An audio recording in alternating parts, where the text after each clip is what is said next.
Hey everyone, welcome back to Shadolance's M107CQ Maple Leaf review. This is a review that I was planning on getting done a very long time ago.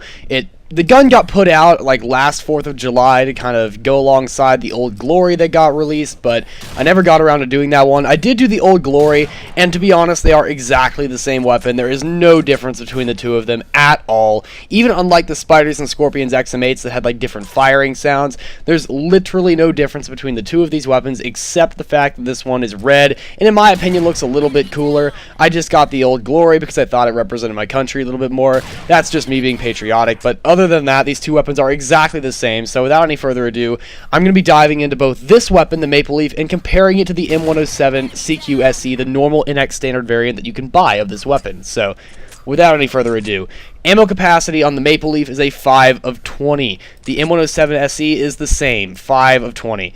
The damage on both weapons is 100. The Maple Leaf has a portability of 47 compared to the SE's portability of 32. So you have a ridiculous increase there. 15 points of portability higher, and that definitely is noticeable on this sniper. It's one big buff of this one over the other one. Not that you really need to be running around the sniper, but you could actually almost run around with this one. It's definitely easier for quickscoping, especially if you use speed gear, because those points go the extra mile when you have the percentage of speed on it as well.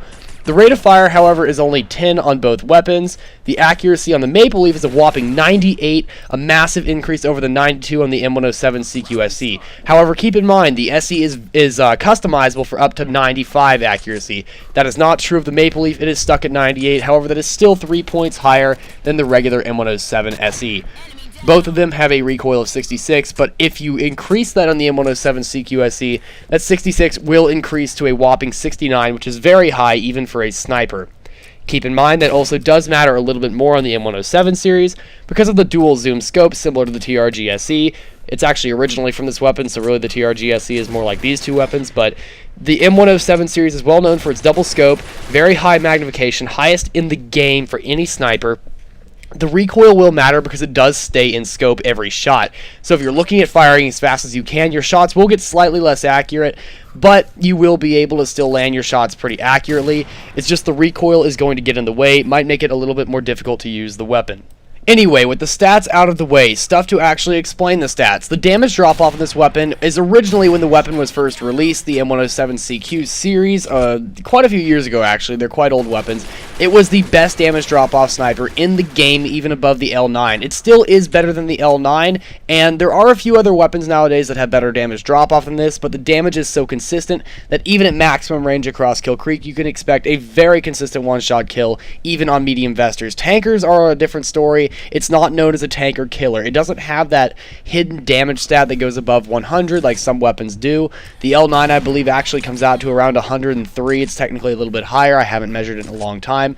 It's actually a little bit over 100. The M107 series does not follow that. It is exactly 100, and it will very consistently do that amount of damage, but it's not going to be killing tanker vesters, so that's the only downside. The only weapons known to kill tanker vesters that were very easy to get your hands on, at least prior, were the WA 2000 Tactical and the KNT 308. So if you're looking for a tanker killer, this is not your weapon at any range. Even at closest range, it shouldn't be killing tankers. Not saying it won't ever, but it's very unlikely. Chances are they will have already taken damage, or you hit them in the face or the nuts if you got a one-shot kill with this weapon on a tanker vester, or heavy vester for that matter. Other than that, do I recommend this weapon? Absolutely. It is a wonderful weapon, and if you're Canadian, I guess it's a good way to support your country. Grab this in the Canadian Eagle. I really don't know why they decided to go with power weapons. This and even the M6A2 is quite a powerful little assault rifle. They really decided to go with the power weapons on these. You have the M107, the Desert Eagle, a lot of these really strong weapons. I don't really understand why they decided to go with that, but I think it's a nice little addition to the Combat Arms family. Definitely a fun sniper to use. Certainly an interesting one. Like I've mentioned before in a lot of other uses when I have this weapon, whether it's in commentaries, gameplays, whatever the mess. It is a camping sniper, so you're going to see me do a lot of it in this review. You probably picked that up already. You guys are smart, so you can probably tell that I'm camping a lot. That's really the way that sniper's meant to be used. If you're rushing with this, you're either really, really good with it, and you're definitely a lot better than me, or you're stupid. And honestly, I don't know why you would want to rush with this thing. Even though it has higher portability, it's still a very, very large and unwieldy weapon to carry. Takes up a lot of space on your screen, can make it harder for those tactical shots where you really need to see everything on your screen at once. And on top of that, the reload isn't exactly top-notch. It is exactly the same reload as the M107CQ SE, which isn't great to begin with. So you're looking at a lot of downsides. And on top of that, the draw rate is not very fast either. Now, if I'm going to tell you to use this weapon for long range, I personally don't put an extended magazine on it, but if you want to, you can put the extended magazine on. You can't put silencers on this weapon, unfortunately. It has that gigantic muzzle brake, so you can't really do that. And obviously, it already has a scope on it. I really wouldn't want any other scope on this weapon. It's the one thing that makes this thing appealing. Now, what would be interesting is if we had a M107 with like a TPG-1 Pro scope, that little red hash. I think that'd be very interesting, but I don't think Nexon's planning on doing that anytime soon, since that's more of a bolt-action rifle type scope. It's similar to the one that the WA 2000 Tactical has, if you guys are interested in that, but I think that would be interesting. I highly doubt it's going to happen, but it's just something that went across my mind. The last thing I really want to mention about this weapon before I sort of drop off here is that you can buy this weapon for permanent for $30 when it's out, just like any other sniper rifle. I believe it's been on sale a couple of times where it was around $25 or $23 or something like that. But the initial price is like any other sniper. It's $30K and X. So that's really about all there is to say about this weapon. If I was telling you guys anything else, I'd be repeating myself. But thank you for watching this review. Please rate, comment, subscribe. Enjoy the last bit of the gameplay here. And I will see you guys in the next video.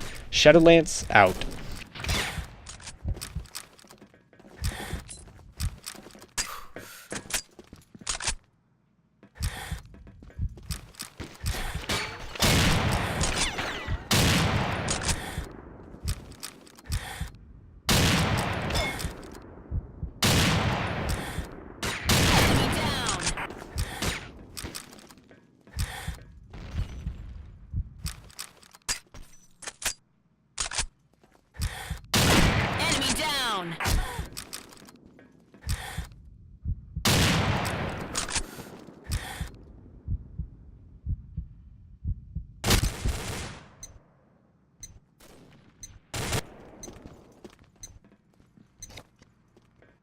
Round start.